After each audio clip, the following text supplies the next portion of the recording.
All right, so for this week's Friday Tractor Story, I'm here with John Kelly, my dad, and my 1969 International 856 Custom.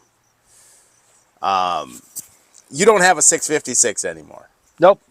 so that would have been your tractor. Yep. You had a couple tractors, but yeah. Had that old M. Melvin Brown's M. Trip bucket. Paulson loader on it, yes. Yep. Yep. And then we had a 1466 together. Yep. You took off the cab. Yep. That was a little bit of a friction area between us. Eh. Which, as time goes on, things don't seem as important, do they? No. But you don't farm anymore except for pumpkins. Right. And I never was any good at farming. Yeah, but we come from, so I am the fifth generation of our family to farm. From a very big family. Your dad, my grandpa, was the oldest of 9? Yeah, quite a few kids. And I believe, and you were his only son. Yep. And I'm your only son. Yep. And That we know of. yeah, okay. Your grandfather, great grandpa, was the oldest of like 12. So I don't know. I think, yeah. So, and he farmed. He had a very large farm. Yep. And your great grandfather also farmed. And Andy. Oh, Andy, okay. So, anyways, but this history, I always talk about this, that we want to record this history, and you weren't a natural farmer, No.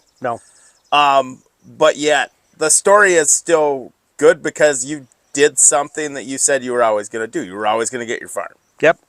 And you did, and that's great. And you gave me a wonderful childhood, allowing me to grow up here, not just on the farm, but with your dad. Moved it when you bought the farm. Within a year, Grandpa moved down here, right next door. Yep. And what a great way to grow up. You know, Yeah.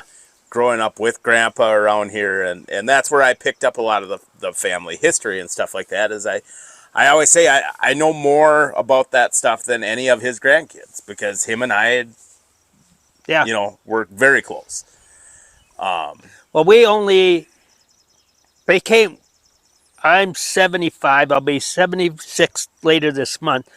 But I was born. My sister Lynn was older. I was born, and then they came down on the train right away. So I mean, Yeah. So the home family farm was in Dickinson County, Michigan. Which, if you're not familiar with where Dickinson County is, it is at the UP on the Wisconsin line. yeah, because the river, the grandma's house is right by the border. The river. So your grandpa had a small farm to start out with after he got out of World War I. He had a small farm, like the little farm in the woods or whatever. I forget what they kind of called it. But when your dad, my grandpa, was his oldest son, and when Grandpa was like 14, they bought the big farm. They bought, basically it was a lumber company's farm. Yep. It was like 800 acres, which I think, a lot of that was wooded, but there was 300 plus tillable back in the 1930s. Yep, and 2 big barns.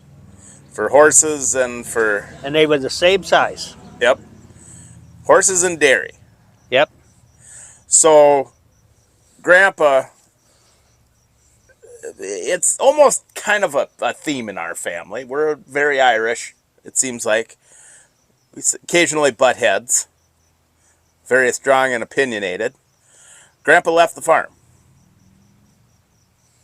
My dad. Yeah. He left. When That you were... That was my mom's idea. Yeah. Because my grandfather, he was mostly logging. Because he had a bunch of sons, and Grandpa wanted your dad, Grandpa. He wanted to farm. He Right. loved to farm. But he had asthma really bad too. Yep. So he was. He had great grandpa had a logging crew, and was doing. And it wasn't like hardwood or that. It was mostly pulpwood, right? Yeah, I think so. So they were logging, and then they dairied. They had a dairy farm. Well, and my mom and dad had a small trucking company that they were hauling logs. Okay. And that's why they left. Because my mom said she was not going to have to beg to get his father to get paid every week. She said this is no way to live. So they left. And her dad was a station master for the railroad. So he got my dad a chance to go to telegrapher school for the railroad down here in Minneapolis. Which in the 1940s, a telegrapher was probably the same as a payphone repairman in 2017. It was obviously telephones had replaced telegraph. It was a dying industry. Right. But Grandpa came to the Twin Cities, 7-hour drive to Minneapolis, St. Paul, to do that. And he got a job with a landscaper. Lowell was his name. Because Uncle Bob ended up working for Lowell too. And then he got in with the Minneapolis Gas Company. Yep. So Grandpa, ended up as a pipe fitter. Yep. In downtown Minneapolis. I mean, all over. But yeah. But yeah, he and Grandpa was good with equipment. Yep. He almost died from a Barber Green trenching machine. Yep. They snuck me into the hospital because children weren't allowed, but they thought I should see him before he passed away. But he made it. Yep. He was tough. Yep. He was real tough. And a lawyer said he could sue the gas company for all of $50,000. And that was a lot of money, but it was one and done. He was a pipe fitter at a good union job. He would have had to lose the job to do it. Yep, he had to quit the gas company, and we always had plenty to eat. We always had vacations, dental and doctor, and a nice vacation every summer. So Grandpa did well, and we should say Grandpa was 8th grade education. Yep. And Grandpa was the only one of those kids that was 8th grade education. The rest of them got to go to school. Yep. Grandpa was the oldest, and when he was in 8th grade, Great-Grandpa said, "That's enough school for you. I need you around here." Yep. So at one point, I remember him saying he broke his arm. He had to milk cows one-handed. I'm not surprised. So he was, Grandpa worked, always did. Mm-hmm. And he loved to farm. He always missed the farm. And then he did pipe fitting on the side, because he would take me sometimes and we went, it was black pipe. And they'd run it, they had to have it in like a new construction. They'd have it going from the furnace of that out, and they'd have to stub it out the side of the house, so when the gas company came in, they hooked it up to the meter. Yep. So. Yeah, he was a worker. Yep. Then he did peanuts and M&M and candy machines in gas stations. He had a vending route. Yep. I ate a lot of M&Ms and peanuts in there. Yeah. And they come home and empty out the nickels, and they had these blue books, and you'd look for the Indian head, buffalo head, and you'd put those aside. They'd save certain ones. Yeah. But you got to grow up around the farm, even though it was 7 hours away, because they would ship you off to the farm, right? Yep, every summer. And even at Christmas time, or you'd spend your Christmas break and. Yeah. Oh, we went up there for everything, and that was 8 hours then. Highway 8, no 4-lane, nothing like that. And when you were young, at times they'd put you on the train, wouldn't they? Yeah. When I came back, Russell Gustafson he would get out there with the lantern and stop the train in Faithorn. I'd have the ticket, 2 tickets pinned to my jacket. the one would get me down to Pembine. I would go to this stop at this little, it was like the Coral Bar or something, and I'd sit there and have a bottle of pop, and they all knew my other grandpa, Grandpa Greenwood, and they'd wait for the train headed for Minneapolis, say, "This is John Greenwood's kid," put me on board, and away I'd go. And I always had a sack with my sandwiches and that. Yeah. It was a nice ride. Yeah. Nobody ever bothered me. I never felt endangered or threatened or anything. No. No. So you would spend those summers up there in Michigan and working on the farm. And after Grandpa left, you weren't even a year old, were you? No. So his brother Jerry took over the farm. Yep. And Jerry had went to college for agriculture, and Yep. he was, and they were a big farm and fairly progressive for the time, because in the 40s, well, I guess I'll show pictures here in a little bit. We'll put a clip of pictures, but they got a brand new Farm All M when Grandpa's brother was killed in Korea. Yep. Young guy killed in Korea. Best tractor ever made. Yep, that was, and even Grandpa liked an M. We should think. The reason I got the 856 here is because you liked the Internationals that they had around the farm. Yep. And your father, we buried with a John Deere hat on. Because he went from horses to a GP John Deere. So to him, when they got the first tractor, was a John Deere GP. And to him, that just made him a John Deere guy. But you were growing up, they had the M, and they had a Super C. Super C. I loved the Super C. And then the R. And he had a John Deere R, which was massive for the time. Yep. Nobody else around there had a tractor like that. No, that thing just kept ba-boom, ba-boom. Yeah. Yeah. And because Jerry would have some foreign exchange student, and one of them, the idea was you got on the R, when you had to stop it, you pulled back the clutch. They didn't mention the brake a lot. And the poor guy, he went to turn around or something, and he went to stop, and he pulled that back, but he was on an incline going the wrong way. and it rolled. He never got going that fast, but a crappy old 4-5 strand barbed wire saved that tractor from going too far. Yeah. And stopped it. Well, and that farm, being it was a lumber company farm, the idea was that land was cleared after they had logged it, and they would farm in the summertime to put up feed for the oxen and the mules and Yep. for logging in the winter. That was the moneymaker. Yep, and then food for the loggers. Yep. Because they had an orchard, big orchard on Big orchard. they had a dairy. Big cement block chicken coop. In a big granary. Yeah. Yeah. So, and where they were at, like, and Grandpa always laughed. I said, well, did you guys even grow corn? Because Grandpa always said they fed barley to the cows.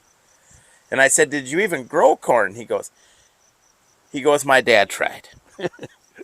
And basically corn was for silage only. It wasn't going to get ripe for, but they were fairly progressive, because you don't remember them milking by hand. You had milking machines as far as you could remember, right? That surge buckets. Well, we had milking machines, and I would carry it to the bulk tank. Yeah, surge buckets. I remember cans. Yeah. But yeah, and then that's the time we were just about milking, and I looked out the milk house window, and it wasn't winter, but there's a whole bunch of white stuff out there, and that's when I realized I didn't shut the valve on after I had cleaned the bulk tank. Yeah. Yeah. But they had bulk milk, and that would have been in the early 60s. I guess. So that was pretty, I mean, there were can routes around up until the late 70s even. So, but I thought Grandpa said they milked like 32 cows. Yeah. mean, it was a good size dairy. Yeah, I still remember because they had a water tank that you set the cans in to cool Yep. them. Yep. Yep. So you're growing up around there, and then somewhere along in there, Jerry kind of started to back off of the farming a little bit and became a rural carrier. He got the job with the mail route. So then his brother Bob Uncle Bob. rented the farm. Yep. Which rented the farm even though it was. I never got into that. Yeah, I just heard Grandpa over the years mention some stuff that. But so then you helped Bob too. Yep. Was Jerry still doing some farming, or was he once he was on the mail route? He kind of. I think he moved into Norway.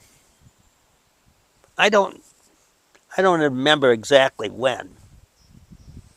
But You were still. Bob, he must have been at the big house because Bob was living down the road at the Graves house. Okay. So you hadn't graduated from high school yet, right? No. Because so right up until you graduated, you were still going to Michigan a lot, right? Yep. So you're growing up there in the summers and on breaks, everything went up there. And then you graduate and stuff. Now you had met my mother. That probably slowed down some of the trips to Michigan, didn't it? Yeah. I mean, you had a life around. And I was working when I was in school, and I worked most weekends. So. Yeah, that cut back way. But in the summer, you still pretty much headed up to Michigan. Yeah. I remember when I graduated, my dad was really disappointed because he says, now what are you going to do? And I said, well, I'm just going to keep working at Target. Well, he says, that isn't full time. I said, well, it's summer. I don't want to work full time. And then I got in a little bit of trouble, and I was going to go in the Navy. Well, you did end up going to college at St. Cloud State for a little while, right? Yeah, I think I did. So you started in college right after you because you graduated in 1967. Right. So then you started in on college. Yep, I did. But your plan though, did you always say you wanted to go back up to the UP?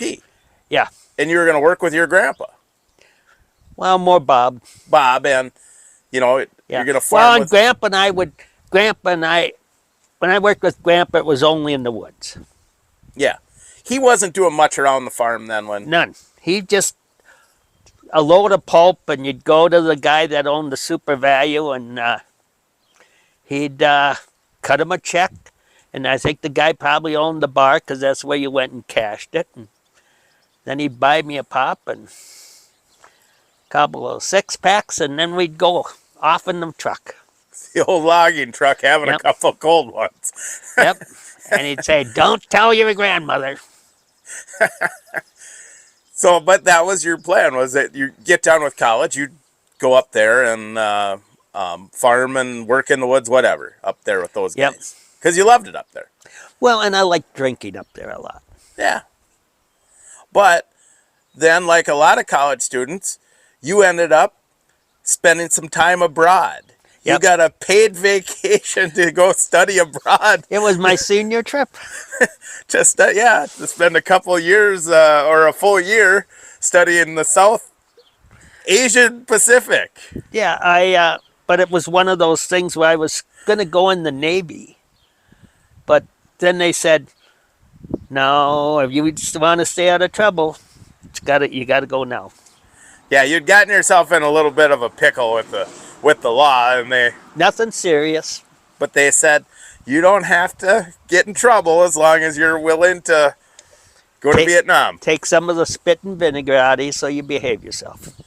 Yeah, and you ended up in the Army. I did.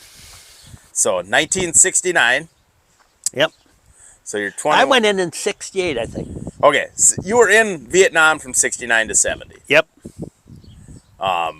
And where were you at? Because I know there's vets here that. I was in mostly. I ended up in Fubai, which Okay. is Fubai is I Corps. They had like 1, 2, 3, 4, maybe 5, and like Saigon and all that would be 5, 4 or 5, and I Corps was like from the DMZ down to Da Nang or something like that. So you were relatively close to the Ho Chi Minh Trail. I guess so. They didn't have a lot of signage.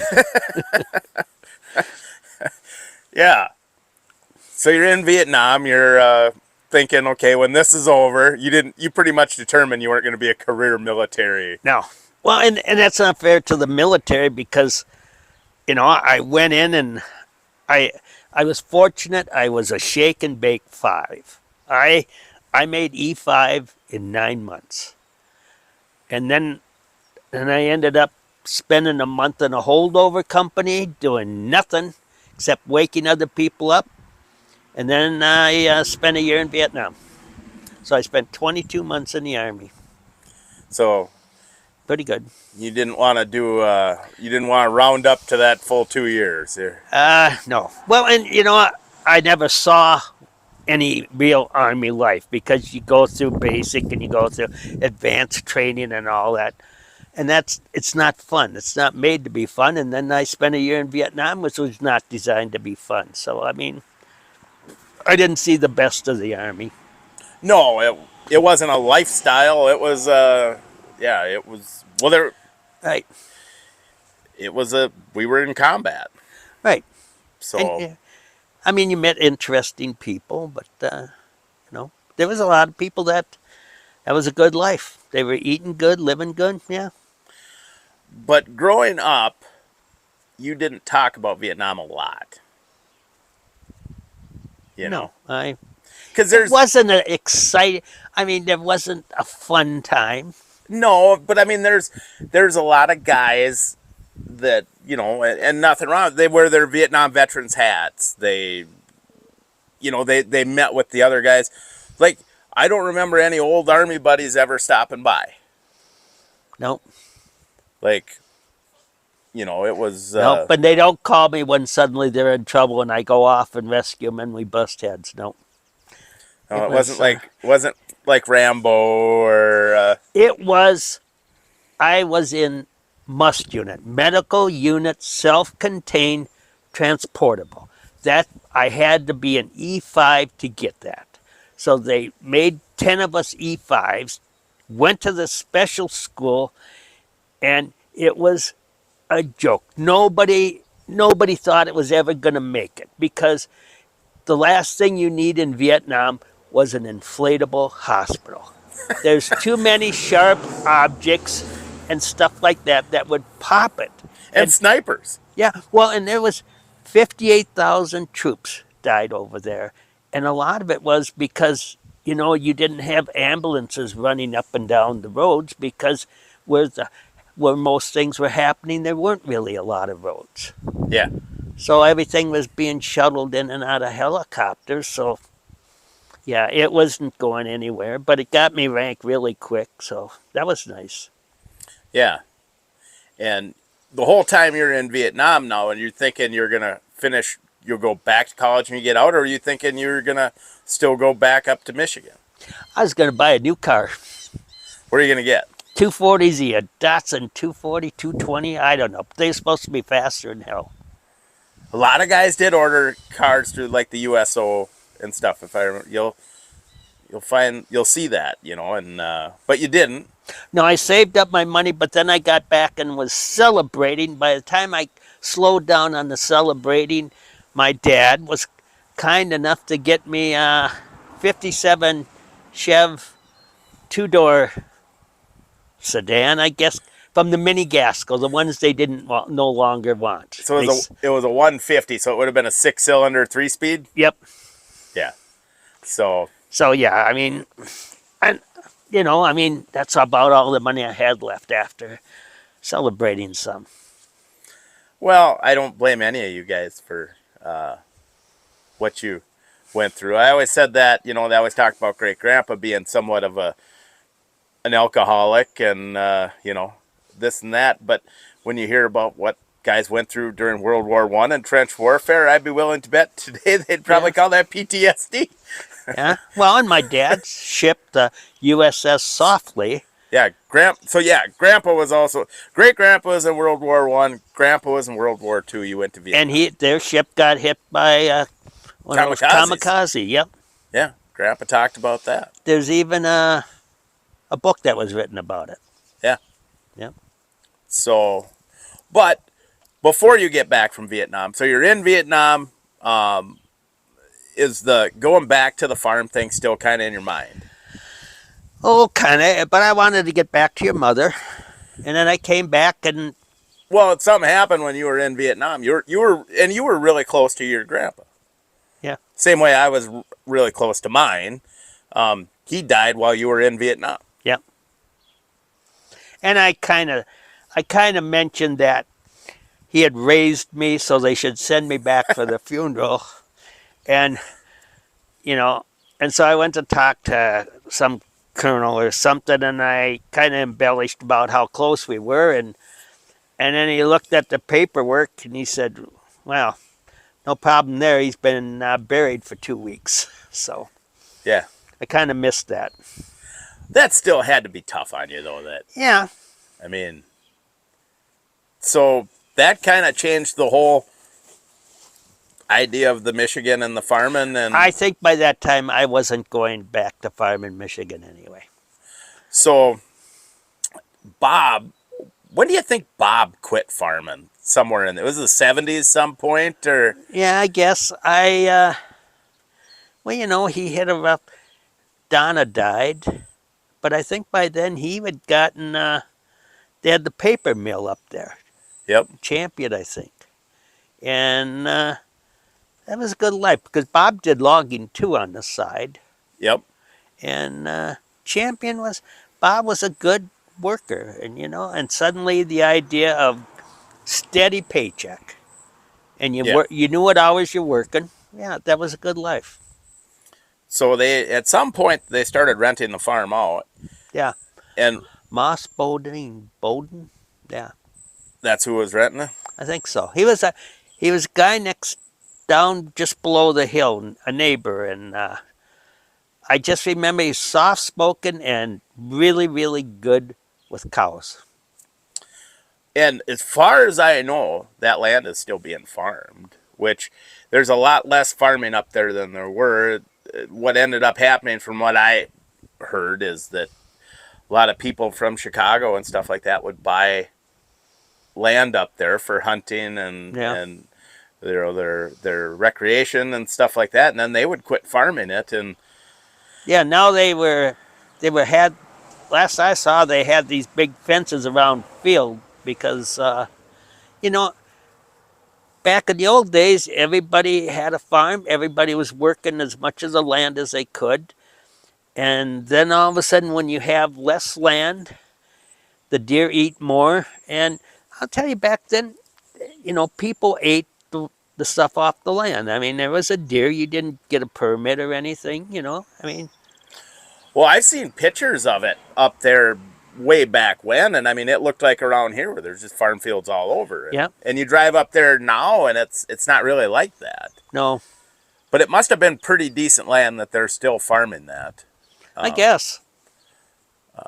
There was some big barns up there and that, But growing up, so then I'm born in '78.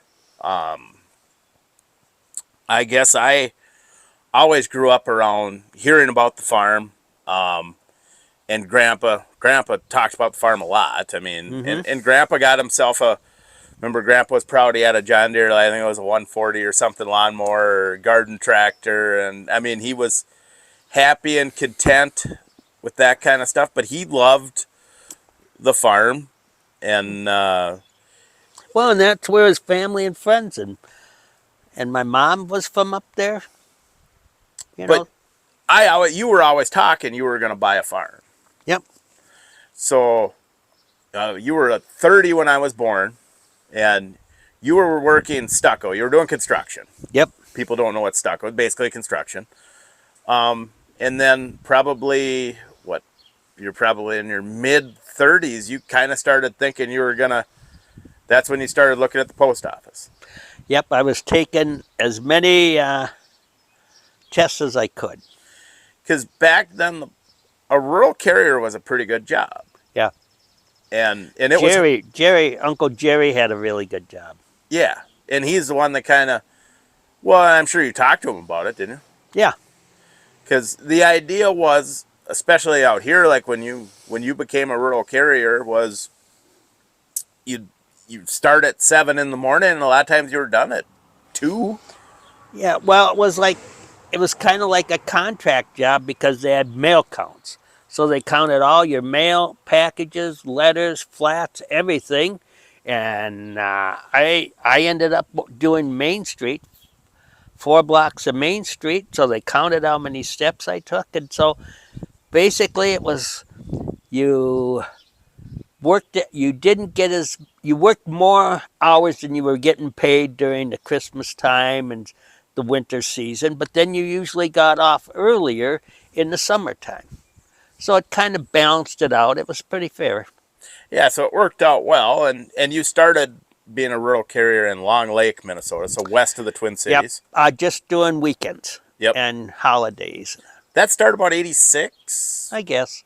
probably somewhere in there. Not a clue.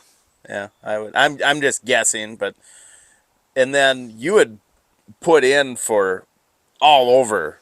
Oh, there was guys that would come up, a carload of guys from Iowa looking for jobs, and they would open the deal. They'd say, "Okay, pencils down, go pencils up, go ahead, start the test." These guys would look, and the guy would go A, B, or whatever. They knew which test it was, and these guys would just they were done before most people, and but they wanted to get a job, southern Minnesota, close to Iowa. Yep. And you got hired actually at Slayton, I think, I didn't had you? a job at Slayton down by Worthington, and your mom said, "Well, enjoy your life down there because I won't be with you." Then I could, then it was, Woodville. no, not Woodville, smaller than that. It had, the poor lady that was the postmaster, the old building that was in, the floor, it had rain, and the floor in the basement had a couple inches of water, and the circuit breaker, the fuse kept blowing, and she got zapped really bad. And that's when the post office brought a little, like one of those construction trailers, Yep. brought one of those in for for the post office, and Okay. and I could be the substitute on that, but the carrier had just retired, so the sub that had been doing it, he took over, and he worked 6 days a week, and she said the only time you're going to work is probably when he takes off a couple weeks during hunting season. So then Ellsworth came by, and I lucked out. Yeah, and Ellsworth was it. It's a short drive to the Twin Cities today, but it was probably 20 minutes longer years ago. Like Yeah, I it seemed guess. like a long ways, but mom could handle it because mom was born and raised in the city. I Yeah. mean, and we should say, grandpa was a pipe fitter and working up in the cities, but you guys always lived on the, other than when you first moved down, you were in Minneapolis, but then generally it was Chanhassen, Minnetonka. When I went into seventh grade, we moved to Chanhassen, and Yeah. it was St. Hubert's, and it was 7th and 8th grade were in the same room. So you were rural. Yep. That was, nowadays we think of Chanhassen and think of Minnetonka, and it's a suburb. But back then it was rural. It was an old house, but it was right on Lotus Lake. Yep. Yep. So, and then, yeah, Grandpa, that was part of his retirement, was that house, right? Yeah. Well, that and then they bought. My mom when she had leukemia, she went through a lot of jobs. She couldn't do them very well, and she met a nice lady when she tried real estate, and the lady called up and said, "Okay, I got just the house for you. It's a GI Bill one, and it's available." She says, you got to look at it. And you got to take it. It just came out. This is just exactly what you want. My dad and mom went out there, and I still remember this. My dad said, "Who buys a house in the dark?" And my mom says, "If so and so says to buy it, we should buy it." And so she called up the lady, and the lady says, "Okay, I'll pretend you gave me $100 down on it, and it's yours." And that was their retirement, right on Lake Minnetonka. Yep. Yep. And that was, 'cause they had Lotus Lake, and then they went to Minnetonka, was They went to or Black Lake, whatever. yeah. So, Yeah. yeah. And that's where Grandpa always had his John Deere garden tractor, and and he was real happy. They always had big gardens. Yeah. Because in Minneapolis, we were on a block that had a lot and a half, which was kind of rare. Yep. So big garden there too. He always liked working with the land. Yep. So then, yeah, you end up in Ellsworth, and then Grandpa had eventually he built a place up in northern Minnesota, which you had a sister who married a farm boy from Staples, Minnesota. So we'd get go out there for farm life too. We'd go up to, Lynn and Ed's, and then when you bought the farm here, then Grandpa said, I don't know the conversation, but did Grandpa ask you, or did he just say, "I'm moving down to"? Well, they had the place on Miltona. Yep. But by then, my mom, who had had leukemia for a long time, was really getting bad. And she said she did not want to go to a nursing home. And so that was, I said, so they bought a trailer and put it here. Yeah. And Grandpa It wasn't asking or telling. It was just, this is what it is. Yeah. And Grandpa was happy. Yep. So someday, if your mom ever leaves me, guess where I'm going to be with the old RV? You better talk to your daughter-in-law about that. That's which would be interesting with some of the stuff that Grandpa did that I'm sure Mom didn't quite wouldn't have approved of. I know, like we just decided we needed a dog one day and brought home a dog. That went over real well. Yeah. And Grandpa had me doing some stuff that in the farm safety videos they specifically would say not to do. That Grandpa's like, you're fine. You're fine. But we looked at a lot of farms around Ellsworth, and it was the 80s. There were a lot of farms for sale because it was the 80s. Well, and we were looking for a house with land, not a working farm, because you just couldn't afford them. But there was a really nice farm. It'd be, let's see, 2 miles from here, 2 miles west of here, Lyle McCormick's. Yep, Lyle 1. Yep. And you wanted to buy that really bad. Yep. And it was a large farm. It was, I want to say 300 acres. And I couldn't afford that much. No, but there was another neighbor or something that was going to buy the rest of it. Yeah, so that would have worked out, but then somebody else moved in and bought it all. Yeah, there's a large, wealthy family around here that the patriarch owned a lot of land, and like you pretty much had your heart set on that place. It was almost a done deal. And he said no, he was buying it, and he was going to sell the buildings with 5 or 10 acres. And I called them and I explained, I'd like, some more. And he said, well, that's not the way it works out. It's my farm. Click. Yeah. Yeah. So that ended that right there. Yeah. So you're shopping for farms after the farm that you we looked at a lot of farms. I remember that starting in probably at least 87, I would say.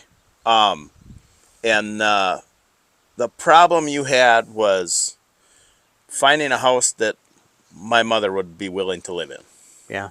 I mean, because we looked at some that had indoor plumbing, but the indoor plumbing was basically 2 pipes into the basement, and that was it, right? Well, Grady's over here. That was the deal. You were just paying for the land, and you got the house and the garage for nothing. But all it had in the kitchen was a pump jack.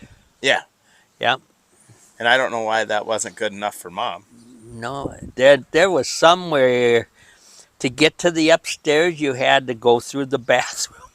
Yeah. Yeah. It was. There was the one. Okay, there was the one that was a newer house, not that new, but it was the next door neighbor was a graveyard, Oh, yeah. and you didn't like that at all. No.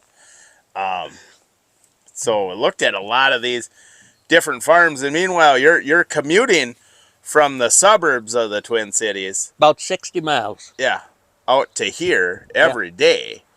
And you did that for probably a year and a half at least. Yep. And then, spring or summer of '88, must have been the spring of '88, finally ended up buying this one. Originally, this was Farm Credit, Yep. had this, or at that point it would have been FMHA or PLC. This was PLC, probably had this, but or PCA, I mean. And originally they wanted huge money for this farm because there was a lot of money owed on it, but Oh, tons. it was one of them deals. Basically, the guy that was farming here had quit farming, and nobody had farmed here for about 3 years. And in 3 years' time, everything kind of went to hell. Yeah, it was just rental property. And the buildings just, I mean, the hog setup at the time was only 11 years old, and I mean, we had to remodel everything. I remember a guy walking down in his nice wingtips down the road here, and it was like a field road with 2 lanes, and on the one track, water was running down, and then the other track was the sewer. Yeah.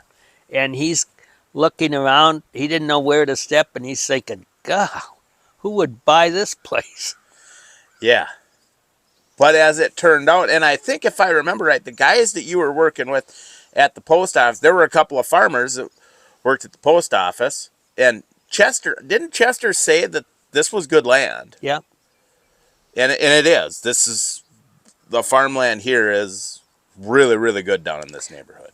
But the bottom line was, I was tired of driving all that way every day, and we wanted to get a place.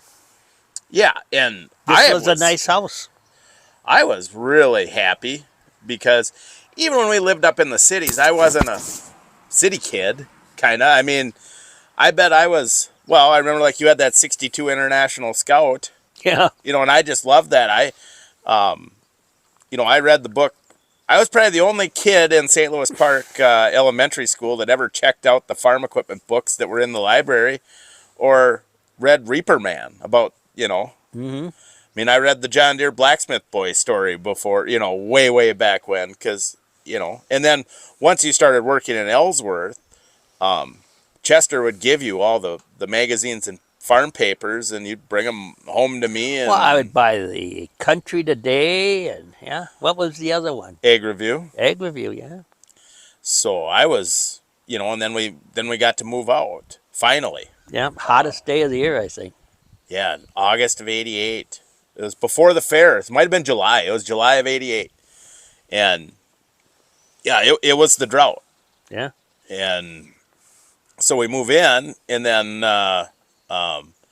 it was August, and, and then the fair started, and school starts. Well, then harvest comes around, and the land was rented out to Dave and Jerome Hooper, which were Chester's sons.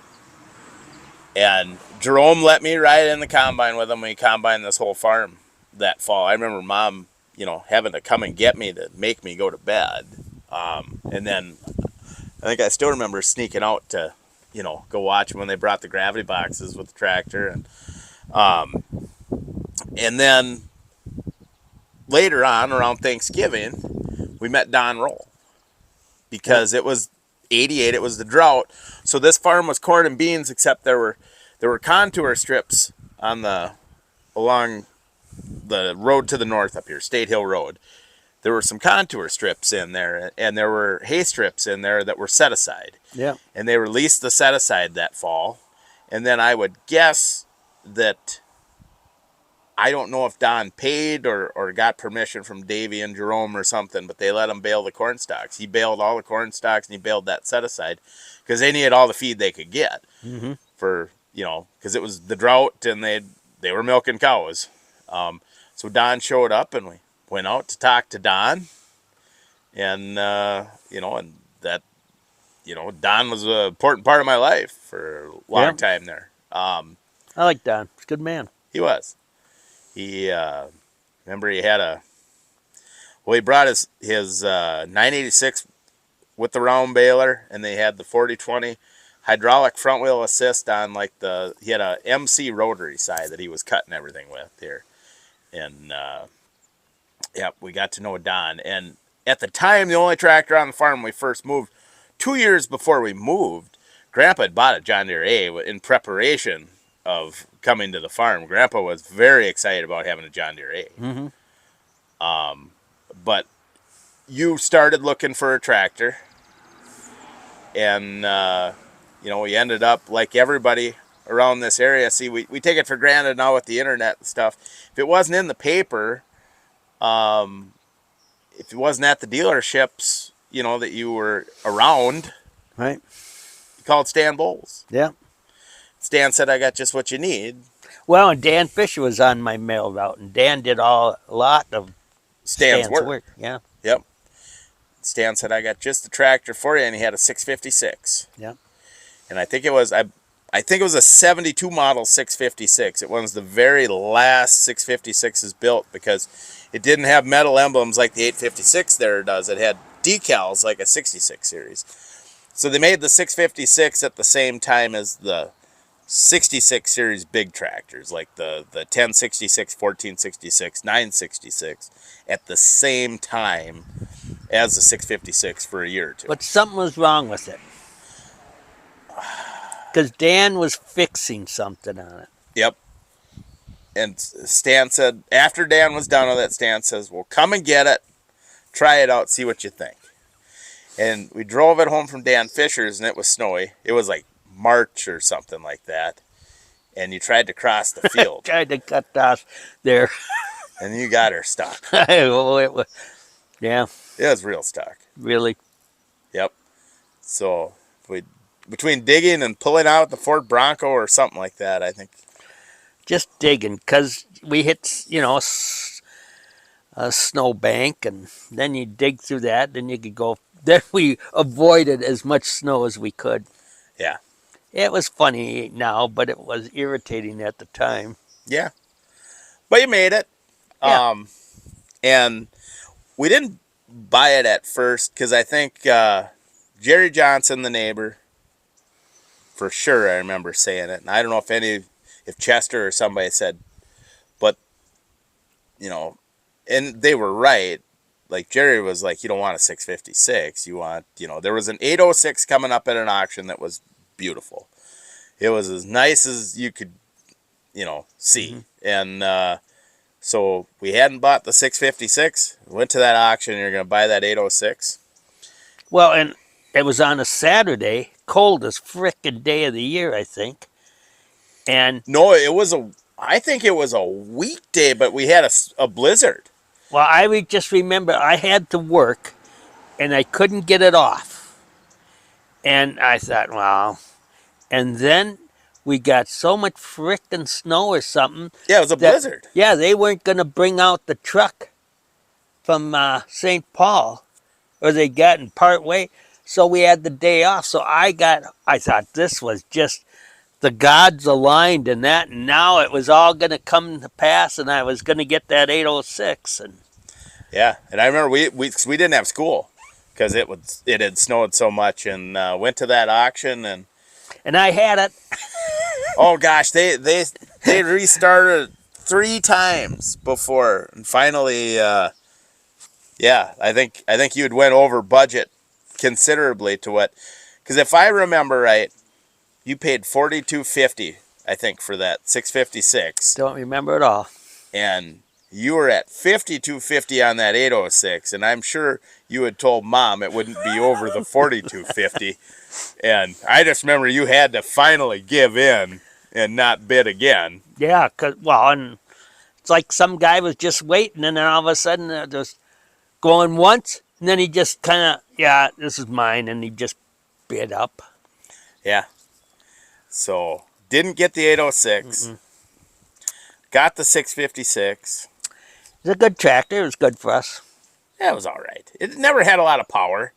The brakes suck on them. But it was, it did the job.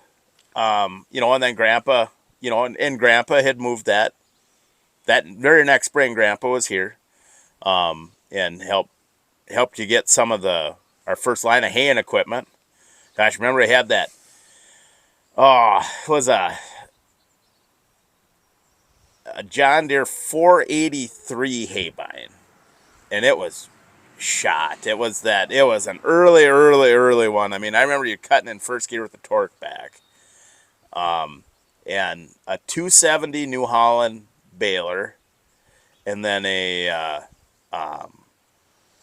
Alice PTO rake. It was a big old giant Alice rake, and you could rake with it or TED with it. There was a gearbox. It ran PTO, and you could switch it, and it would TED. And Grandpa gave us a hand getting all that, and I remember we bought it from, gosh, what was his name? He kind of reminded you of like Tommy Chong. Remember, he was kind of he lived over by Maiden Rock. Yeah. Kind of a hippie like, but nice guy. Yeah. But got that, and then Grandpa, immediately was. I don't know what happened to the A. Well, the A, so that A it needed an overhaul real bad. The engine was super tired on that thing. That thing was spitting oil out and that. And I didn't love A's. Much to my grandpa's dismay, like the 2 cylinders didn't do a lot for me. No. And so we kind of parked the A in the old loafing shed. And then eventually, I know where it is today. So I think if I remember right, Dick Roll, Don's brother, bought it, and then his brother Tim and his nephew Aaron then bought it, and they fixed it all up. They built it. They put bigger pistons in it and everything. And Aaron always tells me, anytime you want to buy it back, and I'm just like, I don't know. No. But then we got that Farmall M with the Paulson loader, because I remember the first snowstorm that was real bad. You had a snowblower, walk behind snowblower, and it became real apparent that probably wasn't enough. And I remember we had a big snowstorm, and Jerry Zimmer brought his 3010 and loader up here and dug us out. So then that next summer, you go and we bought that Farmall M with the trip bucket loader from Melvin Brown. And I don't think there was any paint anywhere on that tractor. I think unless maybe like the air cleaner, you could, if you went under the hood, you could find a trace of paint. It was just rust. Yeah. Well, and then it had a bad tire, and I foolishly took the wheel off the thing, and when the guy came from the Farmer's Onion to fix it, he says, "Why the hell did you do that?" Yeah. And Jerry, it needed 2 tires because he went to drive it home, and it blew the sidewall out of the tire before he even got out of his driveway, and fluid went. Yeah, fluid everywhere. Yeah. So Jerry said, I got a tire for you, but we figured he needed a second tire too because the other one was pretty bad. So then Jerry's brother Larry had another tire that was pretty nice. This one was nicer. So I think Jerry said he could have the one, but I think Larry wanted $50 or something. Everybody was really good to us. Yeah, so we got that tire and brought that M back. And I remember the seat was shot on it. We should have just got a new seat for it, but Grandpa was like, well, why would you spend that money on one of them new pants? They wanted a lot of money for that, so Grandpa went to like Fleet Farm and bought a boat seat Yep. with a plastic bottom on it that did not stand up very well to tractor. No, it was dangerous. It was downright dangerous. So I remember when the seat let loose on that. So Grandpa was, oh, Mom would have killed him if she'd have known some of the stuff that I did when I was a kid. But I remember the seat broke, and I was standing on the drawbar riding with him to do something, and the seat just completely broke. So Grandpa almost falls off the back, and that's what I'm holding on is the seat. So I'm getting drugged by the tractor, like hopefully not getting run over by whatever we were pulling with it. And yeah, then I don't know if we finally ever did get a good seat for that thing or I not. don't think so. But I think it was just plywood then after. Yeah. Attached it to plywood and then put it back on.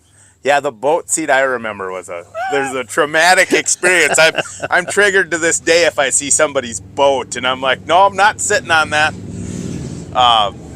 I'd forgotten all about that stupid boat seat. Oh yeah, Grandpa was so proud of that, and yeah, and that had that Paulson loader on trip bucket, and I was a big kid, and you had me raking hay with that. I remember it was with that loader on there, no power steering. Yeah, it didn't steer real well. Whoa, that was rough, but I did it. When I remember pushing snow on that far driveway across the road, and the county guys stopped and said, "We don't want you to do that because it leaves little ridges." Oh yeah, And now you see people do it all the time. yeah. No, that was an early M. It had an M&W throttle on it, and it had an M&W air cleaner on it, which I didn't realize that was an M&W air cleaner until just 2 years ago or something like that. I saw somebody had an M that had every M&W option on it. Like they brought it for the anniversary of Farmall, and sure enough, that air cleaner was on there. Because I remember it didn't have the pre-cleaner with the glass jar. Like most of them had the ball jar would go on there. This one had an air filter. And I remember we brought it up to Hoyka's, the Case IH dealer in town, and they thought it was like a David Brown or something like that. And as it turns out, it was an M&W, which that was probably fairly valuable. And I don't know if, wonder whatever, because that, you ended up trading that M for a manure spreader. Beats me. And I don't know. I wonder if that M's still around somewhere, because I'd be... They were tough. Probably is. Yeah. Yeah. Took the loader off it so you could really use it. Yeah, well, I ended up, later on, I bought a little skid loader. And then, but, yeah, that... Yeah. Then remember buying that one baler? We went to the guy's wife. He was over the road truck driving. Oh, yeah. Well, that's later on. So yeah, and she says, well, I can call him. And I said, okay, well, I can't call him till after such and such a time. And why not? Well, because the minutes were too expensive then. She had to wait back in the old days, you needed a plan. And if you called during prime time, it was too expensive. Yeah, this was the bag phones and stuff. Yeah. Yeah. But, yeah, we ended up, right away, I ended up, that first year after we moved that very next spring, that's when I started showing 4-H pigs. Oh, Mom got an education on that. But then I took my fair pig money and then I bought a bred sow, and we kind of started our own hog herd. Yeah. And because there was a big hog set up on the farm. There was good size.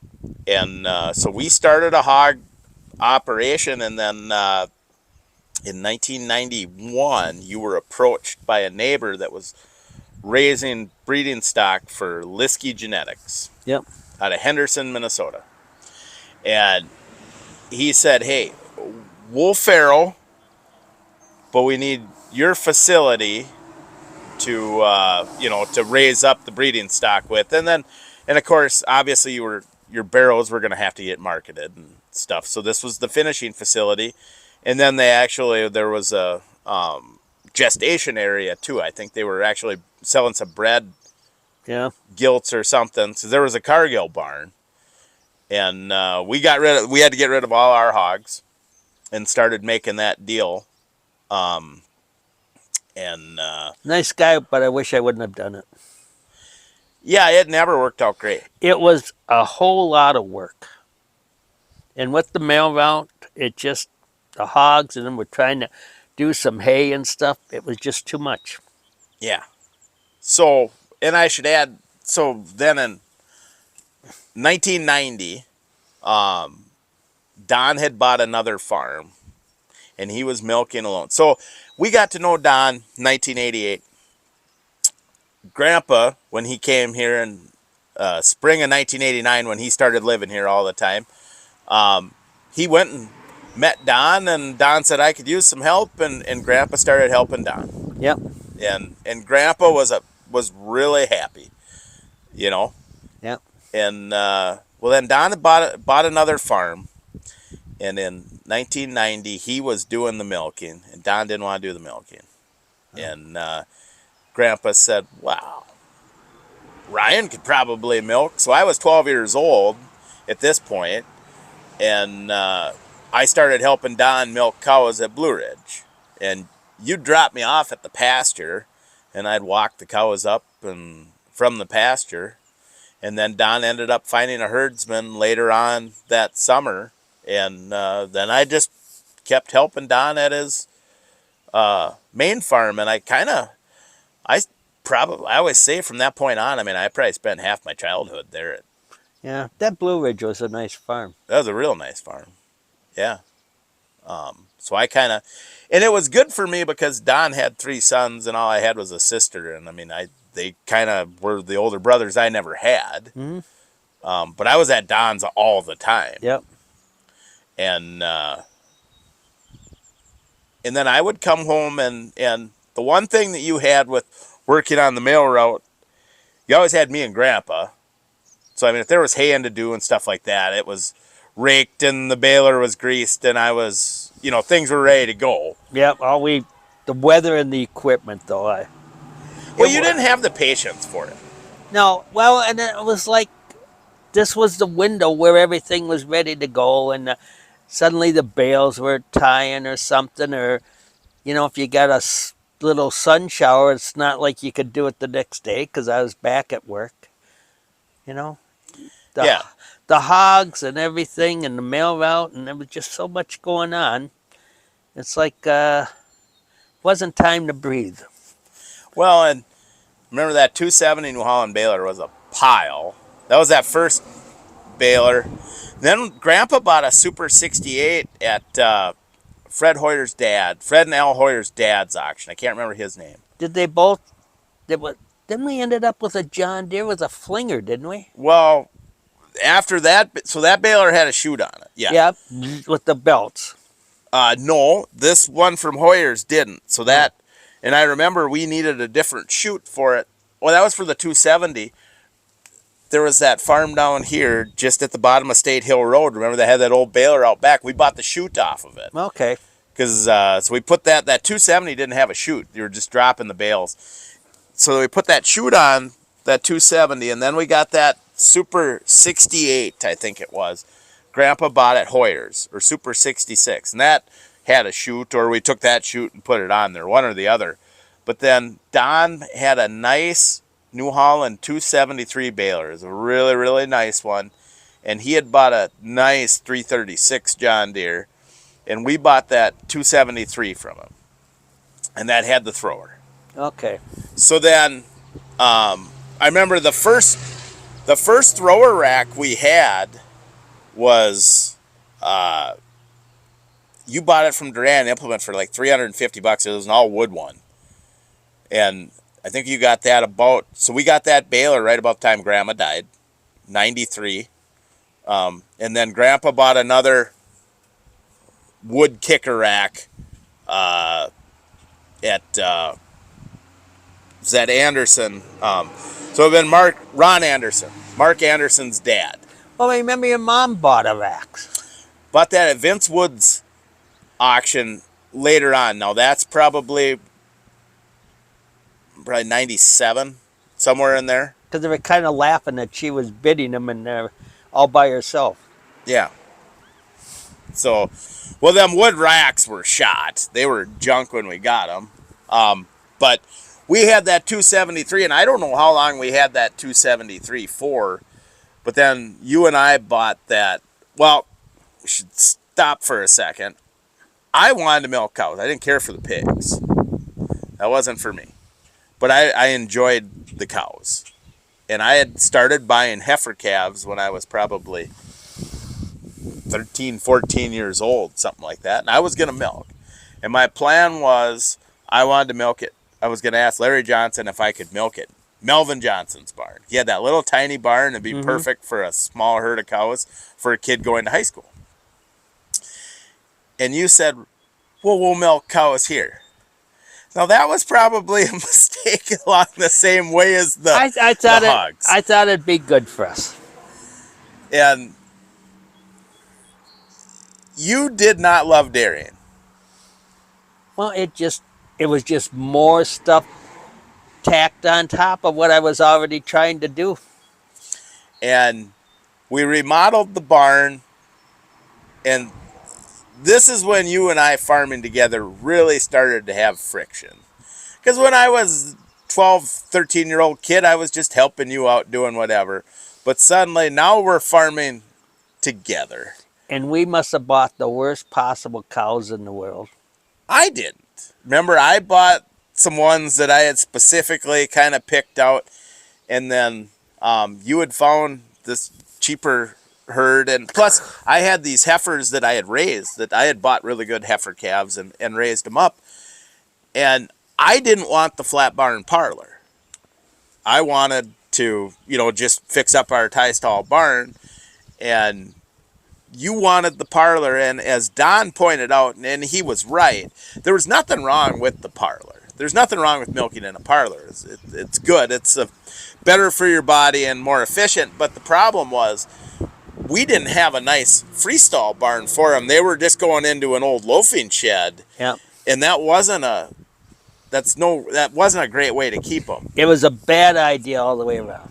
It was. And Mom didn't enjoy the dairy. Grandpa liked having it around, but I'd say by this point, my guess is by this point, I'm like a junior in high school. You were starting to just playing. You were getting burnt out. Yeah. And sick of it. And so the farming, a lot of the field work started to fall more on me. And I remember I'd have to do chores here morning and night, and I'd do chores at Don's morning and night. The record because he had 2 farms, my record for milking cows was 5 milkings in one day.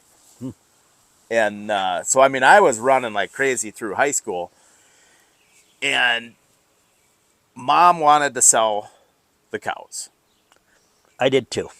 And I didn't. Because I loved farming. I wanted to farm. And I felt like, and I had good cows.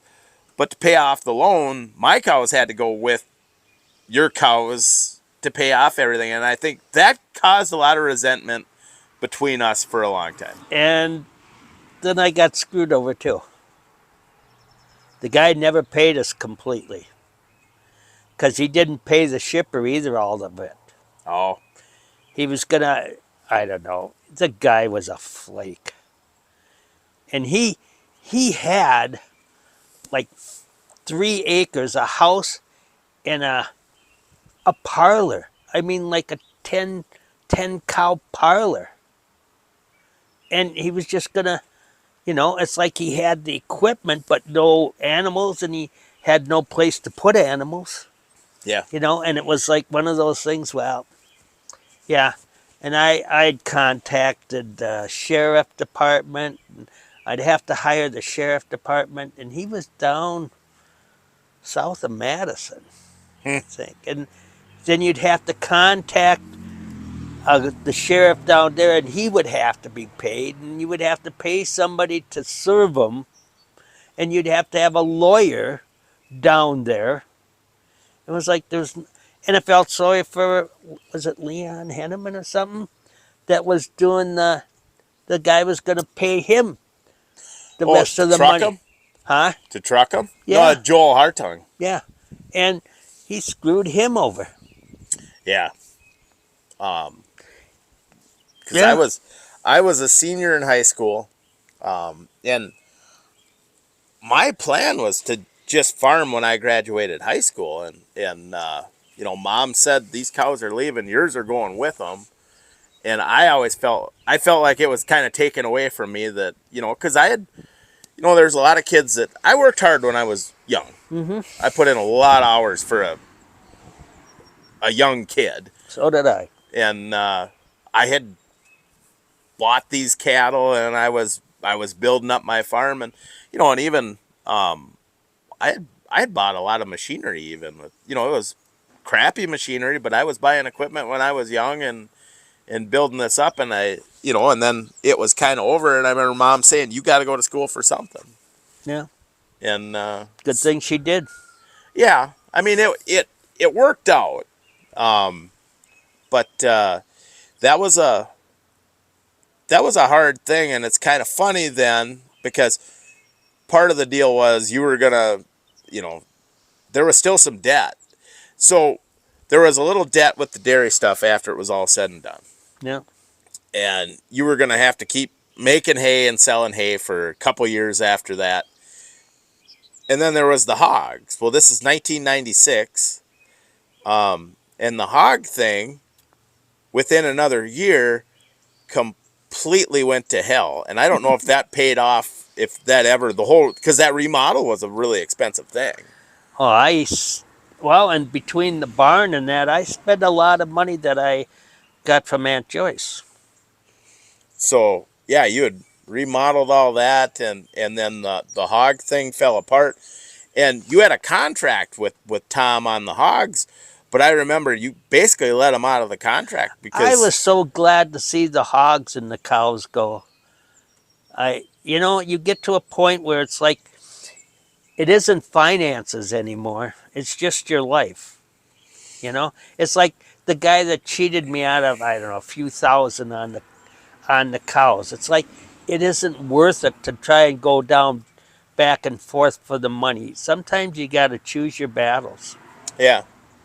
So I remember that fall of '96. I'm starting Votech, and I'm helping Don, and I remember you baling hay, and I started in this Votech thing, and I started hearing what these guys were making. You know, they were making, you know, at that time, $12 an hour in 1996 as a part-time mechanic helping out around a shop, and I'm milking cows for $5 an hour. And I suddenly was like, wait a minute, there's a little bit more to this. And I can remember there's about 2 years where I really didn't farm to speak of. I was tractor pulling in there, I was screwing around tractor pulling, but I can remember you having to call me and ask me to come help you with hay. And you never would have had to do that, you know, when I was for it. But I started making money, had a girlfriend. I was like, well, maybe there's more to this. And then when I was 21 years old, so by that point, by the time I turned 21, you had pretty much quit the haying and all that. You'd pretty well done. I think so. And Well, I wanted us to do things together. That's why I did the milking thing and that. I was never good at cows. I was never a good milker or anything, but I thought it would be good for the two of us. I really did. And you remember my dad in a certain way.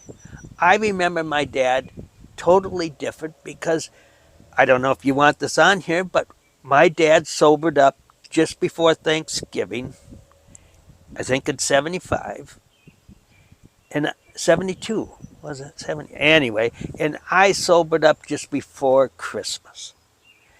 And that changed our relationship totally because I grew up with my dad drinking all the time.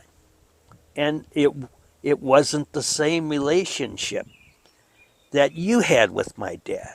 Because I always loved my dad, he was always good, but people that are drinking and people that are sober are two different people.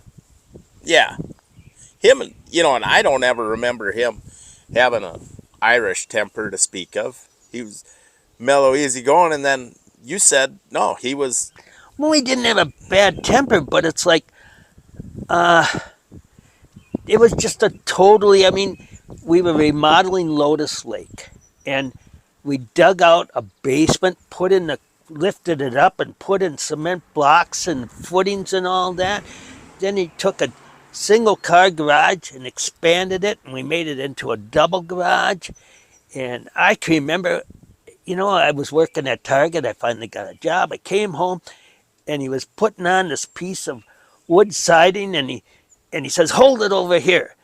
And he says, is it flush?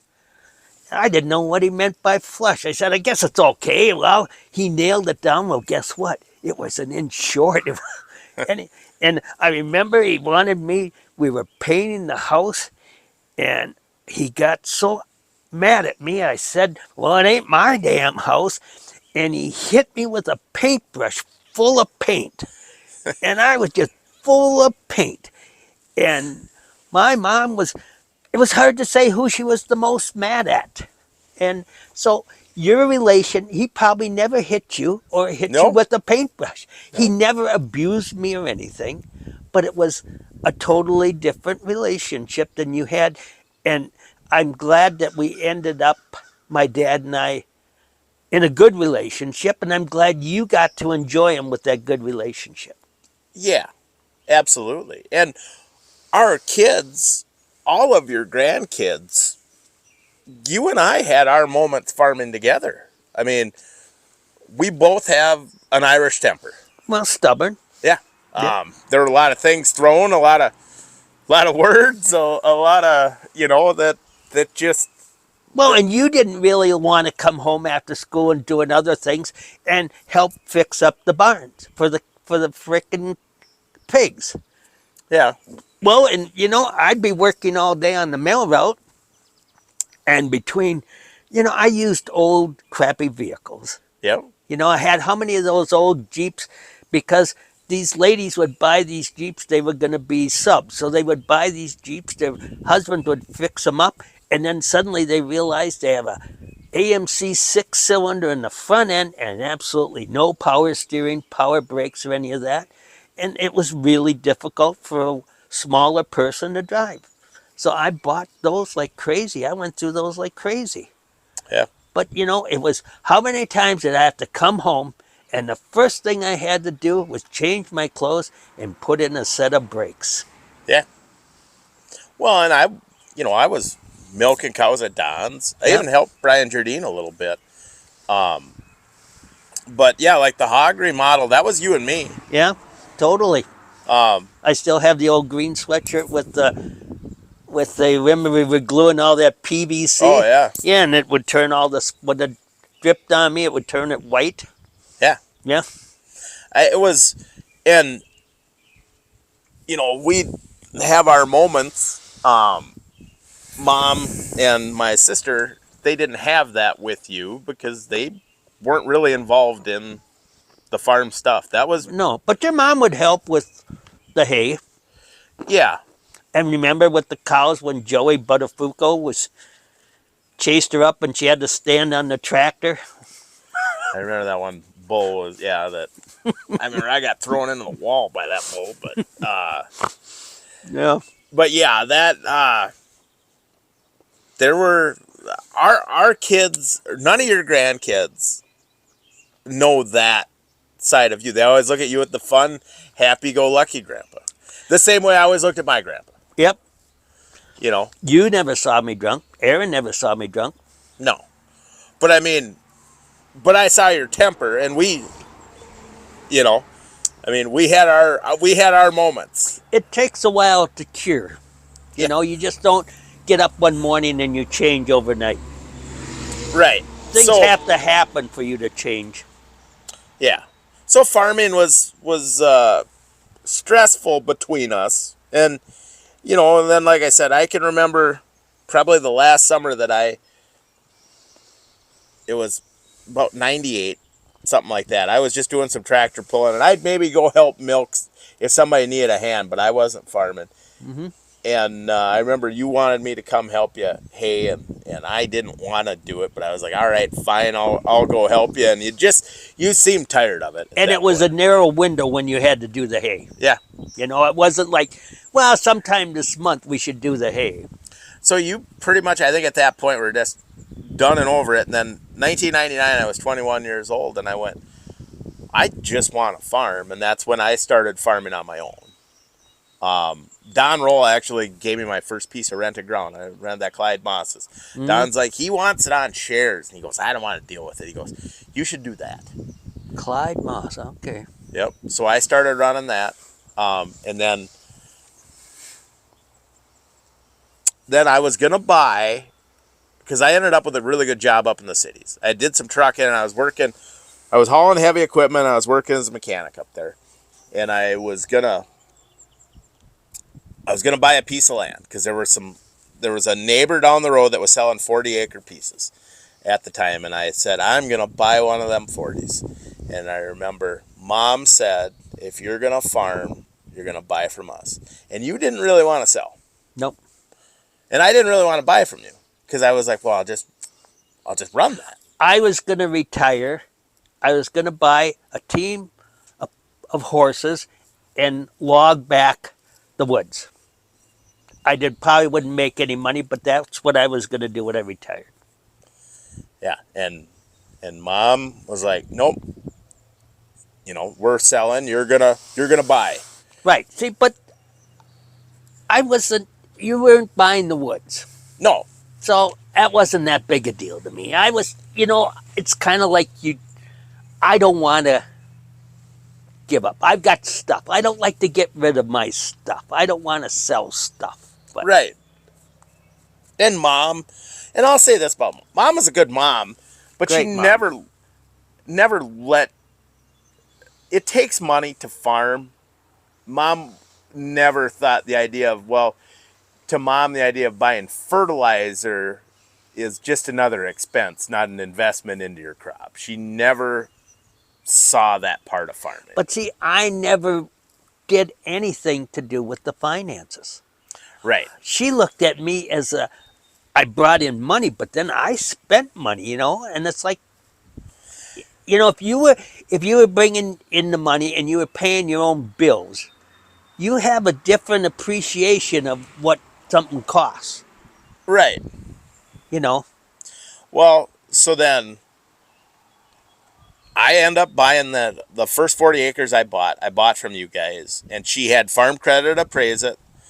They came out and she knocked $100 an acre off, but she said she had a contract where it was rented out for that next year. And she goes, so I'm taking that rent, which, whatever. But I started to milk cows here and work up in the cities. And I was running myself, And I thought you were nuts. yes. And I was, to a certain extent. But started to run into I hated the facility here. The facility hadn't gotten better in the couple years that it hadn't had cows. Well, we never had a good relationship with it. It was a struggle from the very first night. Yeah. Yep. So I'm milking cows, and I'm making it work because I got a really good job up in the cities. Instead of having a good herd of cows and just making a living, I'm trying to do this, I'm trying to do that. I remember getting pulled over by the cops. They thought I was drunk, and I was just falling asleep. I just, I didn't sleep. There are times I just did not go to bed for days. And making it all work. And I hated the facility here. And, Mom was like, well, you're never going to own the buildings here. This wasn't mine. Right. I had bought some land from you guys, but this wasn't mine. And I remember being, that was so frustrating to me that I couldn't do anything with this. And I went, I need to regroup. And I sold those cows, that small herd, when I was working up in the cities.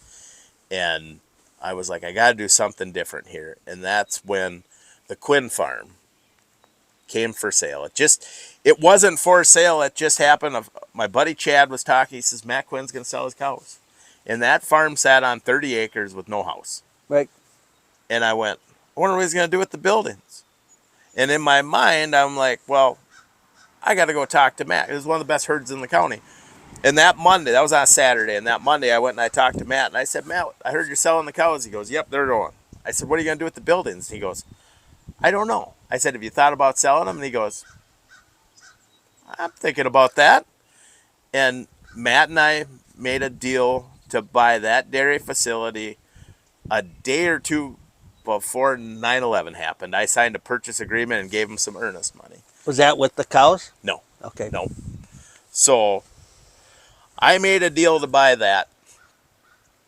And I think, so I had a duplex in there. I had moved out, but then I go and buy this dairy setup and I got to move back home. And there was some friction there. You guys weren't thrilled about that. I don't remember that at all, but but you let me move back here, and then I milked cows there, and I did well.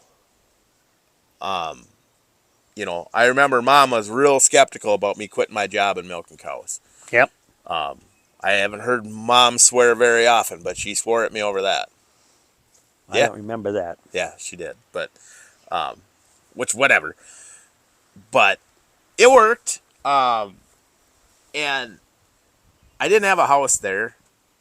You guys kind of wanted me to get a house because at this point I'm probably, 20? I bought it when I was 24, and there was no house there. So I put in a new sewer and a new well, and I'm dragging my feet about getting a house because I'm like, Oh, you had that trailer over there, didn't you? no, I was going to put one there. Oh, okay. So I got the sewer, I got the well, I was approved to go buy a trailer house. And I'm like, I don't know about this. And then my farm came for sale. And my farm was a lot of money. And when I bought that Quinn farm, it was a great dairy. It was great for dairy. It didn't have enough young stock facilities. I'd bring some heifers back here. But it worked. And there was another heifer facility I could have bought, too, that real cheap over there from Quinn's. Mm-hmm. But I was it worked great. And I paid less for that dairy facility and 30 acres than it would have cost me to fix up the facility here. And I wouldn't own it, Mm-hmm. Yep. Made sense. So when my farm came for sale, it was a lot of money at the time. I mean, nowadays you'd be like, well, what's the big deal?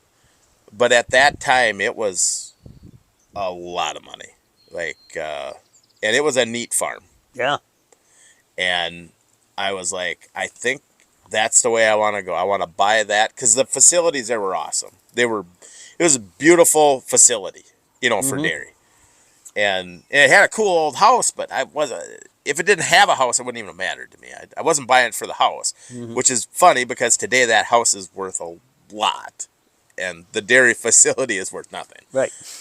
But I was like, okay, I'm gonna buy this, and I remember having to go to you to tell you because the only way I could make it work was to sell this 40 acres off here. Because I was sticking my neck out as far as I could to buy that farm. And so I sold the Quinn 30 acres in buildings, but I needed to sell this 40 acres off to buy that farm. And I went to you, and you didn't have a problem with it. And I think you kind of understood. Mom was pissed because the value of the land had gone up, which it's unfortunate. Mom, like I said, never allowed the farm to make too much money. She wasn't pissed. She never got pissed at you. Okay, well, it was just one of those things. But yeah, then I sold that off and I bought that farm and that's been an interesting, that farm and I are connected somehow. It's shaped everything I do. Yep. But it was, I I still come back here. So then after I sold that 40 acres, you ended up selling off the remainder of the farm, except for there's 11 acres around the buildings. Right. And then I come down here and I still plant about 8 acres of crops here. It's still kind of neat to come do that because of all the memories around here and everything else. I know. I still look at that damn tree that fell over and Cooney Funk was busting it up. And yeah, Well, now I can finally get rid of it. Looks like that tree's finally dying. I think so completely. So I can probably bring the hoe here and take care of it after all this time. One of these days. But I often wonder too. I was at Don's a lot, like constantly. Well, we drove you back and forth, remember? Yeah, when I was before I had a driver's license, and Don and Mike would too, But between everybody, but I was there. I mean, every single day. It was, he kind of treated me almost like I was one of his boys. Yep. Did that ever bother you? Did it ever make you jealous, like when we're butting heads about stuff that I No, had? but remember, I fixed this up. I wanted us to do things together, but I was so glad to see the cows and the hogs go, and you seemed like you were happy. And it's not like we ever said, no, you're staying home. You've got to work here. You've got to do things here. So it's like we drove you back and forth all the time. Well, and I got a lot of the farm work around here was on me. I still got that done. Well, I was busy too. Yeah. But I mean, a lot of that was on me at a pretty young age. Which I'm not complaining. I mean, I had a fair amount of responsibility early on. Mm-hmm. And that's probably helped shape me the way I am. Yep. But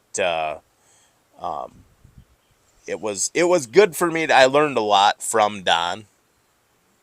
Yeah. I mean, that. Oh, you know way more about farming than I do. That's why I irritate you sometimes when I ask you questions and you're going, oh, for crying out loud. Well, but and we should talk about when. So I'm farming on my own at from 21 on, and I remember, and I feel bad to this day. I should apologize for. I don't know if I ever have, but you decided it was springtime, and if I remember right, so the year that I quit my job and went full-time farming, I didn't quit until August or July. And I was doing field work that spring to get everything done. And I'm working in the cities, and I was at college at UWRF at the time. So there was days there I just didn't sleep. And my tillage, I had a 4-bottom plow. And I had to cover all these acres with a 4-bottom plow. And it was nothing but I'd get home, I'd work till like 8 o'clock up in the cities. I'd get home at about 9 o'clock at night. I'd jump on that tractor and I'd sit out there all night long.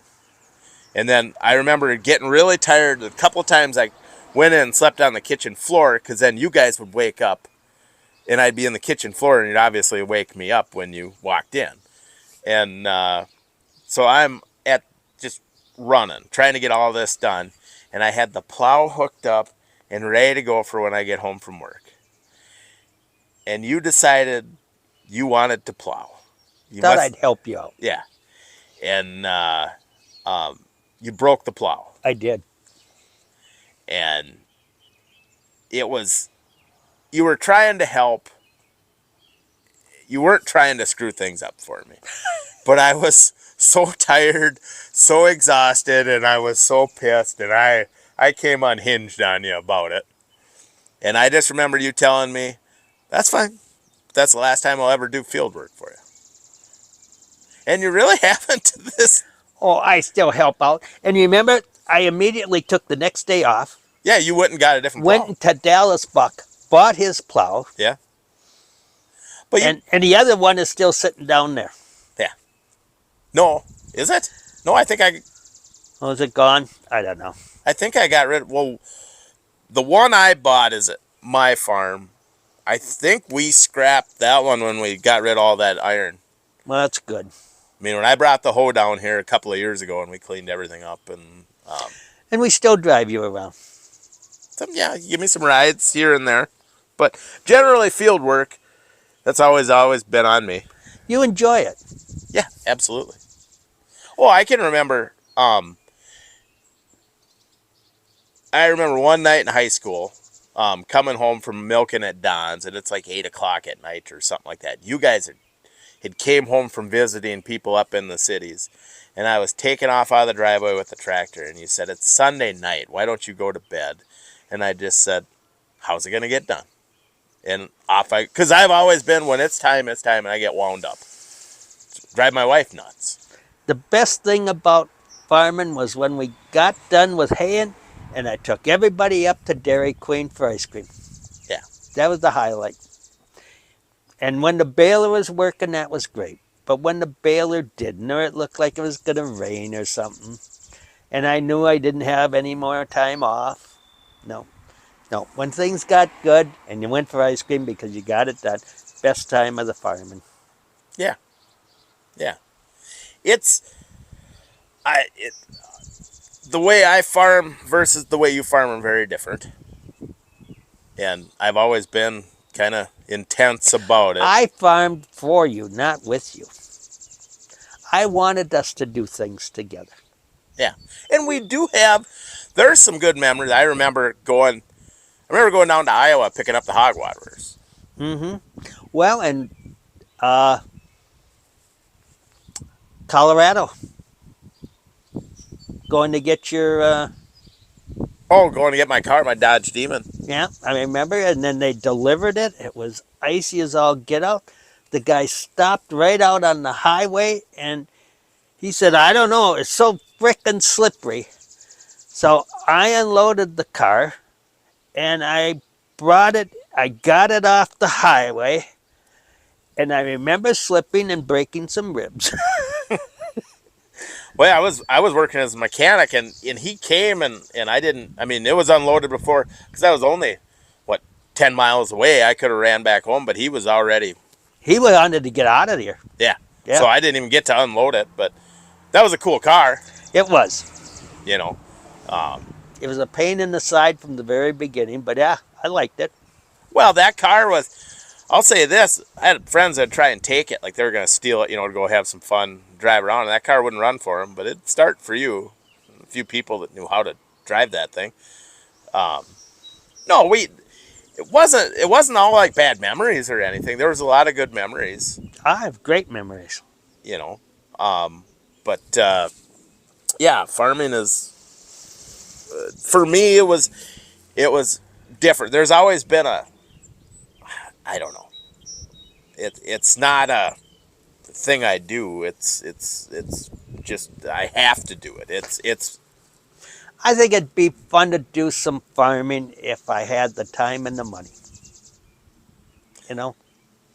So then it's like, it didn't matter if it got done. It wasn't the end of the world. See, and I think that's what's so hard on farmers, because it's like you're around your job basically 24/7. So if things go badly or something, you don't punch out and leave your problems there. You're with your problems all the time.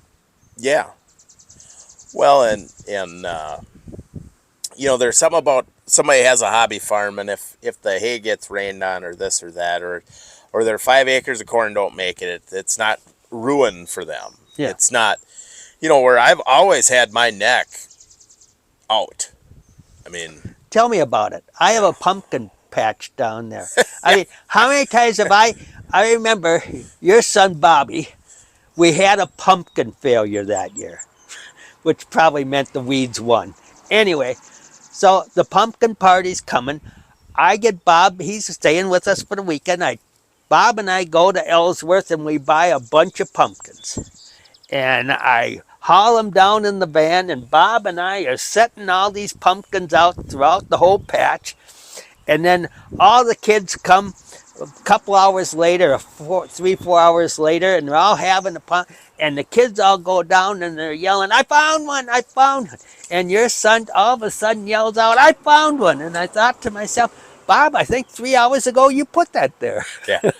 But so there's a lot of pressure on me these days. Yeah. Yeah. So, but it's enjoyable pressure. Yeah. where I just plain have the stress of my life. But yeah, kind of interesting how, and back to the tractors. So you like the IH stuff. I growing up, I like the red ones. But Yeah, I always wanted a 4440 John Deere. all I remember about the John Deeres was Well, you drove. you had the petcock thing where you open up and you turn this big honking wheel. Yeah, and then you drove Don's 4020 and you couldn't figure out how to get that thing in gear. You couldn't figure out a synchro. And then the R, I remember one night, Bob lived down just below Jerry's farm, but Jerry had quite a bit of land. And I remember I went to bed one night, and Jerry had been out farming, and he was going to go back to farming later that night. And I laid in bed, and you could hear that R go boom, boom, boom, boom all night long. Yeah. And I don't know. I remember we tried to buy that an R, Yeah. and I thought we were really a fair deal. And the lady, her dad had died, or he was in a nursing home, and she talked to a collector, and the collector, she said, "Well, I have to check this out because that collector said some of these R's can go as high as $80,000." And I looked at her and I said, "Well, lady, that is not your R. That's going to get 80 grand." No. And I don't know who she ended up selling it, but it didn't sell right away. But I don't No. know how much she got for it, but it would have been neat. Yeah. Well, I got my 720, which is a 2-cylinder diesel. Yep. Yeah. And I ended up pretty much. I mean, I kept my 856, so I went all John Deere with the exception I've got my 856, and I've never gotten rid of this tractor. So I bought this tractor in 2000. So I was milking cows here at the time, and had that little case skid loader. Yeah. And one of the things I hated about the dairy facility here is that this farm, the barn is in the bottom of everything. So there's a hill. If you go to the west and you go to the north, there's hills. And then there's the road. Not as bad as Larry Johnson's. No, but there's hills, and then there's the road, and then there's the farmyard, then there's the barn, then there's the cow yard downhill further. Yeah. When it rained, that cow yard was a swamp. So I needed a good loader tractor and trying to clean the loafing shed out because that's loose housing. I needed a better loader. That little skid loader was not enough. So I started looking for a loader tractor, and I started thinking I'll just buy a loader, find a loader, and then find a tractor. And I remember I was looking at 806 looked at a 1206 or 2, I think. Yeah, I know I looked at 1206 and I don't know what else. Probably there might even have been a 56 or 1256 or something. But anyways, I was looking at these loaders and then put a tractor on them, whatever, etc. off the paper, looking in the paper, you know. And a buddy of mine said, "Well, I think Eric Eckhoff is selling an 856." And I go, "Well, an 856 would work good." I didn't realize it had a loader on it already. And then I called Eric and said I wanted to look at it. And he goes, "Well, it's got a loader on it." I just put it on it, though. He said it hasn't been a loader tractor for very long or anything. He said, "I just put that loader on." I said, "It's got a loader on." He goes, "That ain't much of one, but yeah." And it had that dual 300 loader on it. I don't know. And it came with that loader, a set of axle mount duals, and a full rack of weights, but no weight bracket because the loader was on there. So the weight bracket was long gone. But I paid $6,500. So that is your great grandpa and some of your uncles, right? Yep. Right there. This is you and grandpa on the M, and I mean that M had to almost be new. I think That's probably you with, I know Grandpa said they had a John Deere A or two around. Yeah. And and I have no idea what that picture is. There's the 656 with a friend of mine's 1066 when I was filling the silos down here when I was milking here. There's another close-up of the 656. And there's you and I hooking up that 1209 haybine that Grandpa had bought after that 483. That 483 was shot, and Grandpa ended up buying that 1209 on Ron Anderson's auction, I remember, right? So there is you and me with that, with the 856 with that dual loader out the day I bought it. And that wood rack would be the one that Grandpa bought at Ron Anderson. Yeah, I think this is, or this might have been the one that you bought Grand Implement for like $325 after Grandma died. So there's me and Grandpa walking when the old smiley face, smiley sun silo was still in front of the old barn. There's Grandpa with his 51A that he had restored before he died. There is the 1466 and the 656 with that John Deere 4-bottom plow that I bought from Tom Murphy, and that little disc that I bought from him. Yep. Right where he had left it. Yep. The 720 wasn't running good, and he parked it and went in for lunch. Yep. And then he called Don Roll and said, "You want to put in do my field work?" So that's the 856 again. That's with Mom. Mm-hmm. Same pictures there. More of the 8. There's the 14 after I took the cab off. And yeah, there's the 1466 and the 656 again. And maybe we'll do people like these barn tours. Maybe we'll just do a little quick tour of the, but there's one other picture in here that I thought was really cool too of the, oh, next page. So there is, I think that's your grandpa with a team of horses. That could be. They had teams. Yeah. I used to ride on them. And Colonel the farm dog. No. There were multiple colonels, wasn't there? I think so. Yeah. And Roxy. Okay. Well, let's just show the barn and maybe the one hog barn that's still standing. So here is the old dairy barn. The milk house here was my favorite milk house of any of them I've ever milked in. Remember that has a Bomatic pipeline, and we went up to Ashland, Wisconsin, and got that pipeline. I remember is where it came from. And that little Sunset 310 bulk tank is about the most adorable bulk tank you ever seen. And Grandpa had bought that. Then the 2 silos there. Then that Rochester corn store, which probably stand until Jesus comes back, I would assume. They get a lot of money to take those down because of that concrete roof. Really? They take them off with a crane. But this one, it wouldn't matter so much because you don't care where it lands. Unless you didn't want it to land on you. That's the only problem. There's so much weight. That's solid concrete. Yeah. So I've been up there. Yeah. Yeah, we're going to rotary mow this today. It's only July, but it looks like this hasn't been mowed in years. With all the rain we've had this year, it's made a mess. But the hog barn's down here. So here is the finishing barn. This is the only hog barn left. This was a Weezer building. And I don't know, I think weren't they groups of 200 or something? I don't know. There was 3 sections.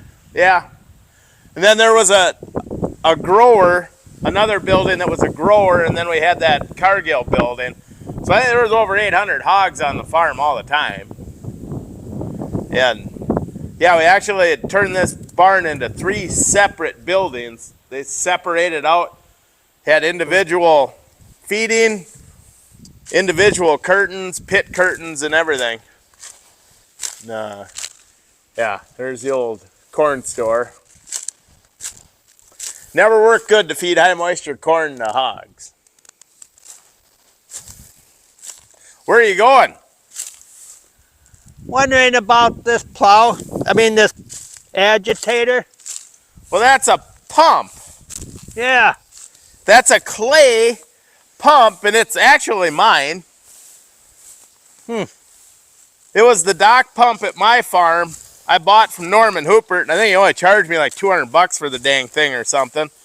But Webster's pumped this out, I don't know, years ago, Yeah. and they just used that old pump. And yeah, that's a clay. But yeah. So where there's the beans here, you still own that. Those are my beans. We're gonna rotary mow around them buildings this afternoon. Maybe in a year or two it'll be pumpkins No. as far as the eye can see. I don't think that's a good idea. But should get the hoe and clean that tree up there now. But well, anyways, yeah, that's this is all history that it's an era of our country that's going away. The small farms that you know, it's good to record this, and I always say that this stuff isn't. You know, your grandkids someday can, you know, watch this and they'll maybe learn some things about you and I that they didn't know. And I wish I had a video of Grandpa talking about stuff that I could watch every now and then. Quick story. Your mom's birthday, it's April 1st. One morning she came running up the stairs to wake me up and she goes, Tom's outside. One of the panels collapsed and he's got hogs down in the manure pit. I scrambled out of bed like crazy. And I get downstairs and she's laughing like crazy. She says, April Fools. Yeah. Well, that was believable. I know. You're like, yeah.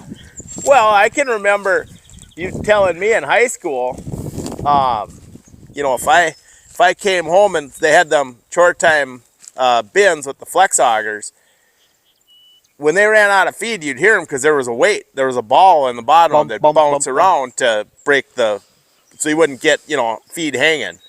No build up in there, hang up in the feed bin. Well, I'd come home pretty late sometimes. You didn't really have much of a curfew on me. It was just get your work done. And I remember more than once trying to sneak in the back window there because the switch, why you put the switch to control the flex augers in where the pigs are? Bad idea, but sneaking in that back window, trying not to wake the pigs up to turn that auger off. And sure enough, you'd step on one of them damn things and they'd... I didn't care for the pigs. It was a good setup. Yeah. Once I redid all the water lines. Wow, do you remember that goofy veterinarian they had that came out and said you had to have nipple waterers long enough that one pig could stand sideways and another pig could be butt to butt with him sideways and they both could be drinking sideways because you wanted to make sure they had enough water.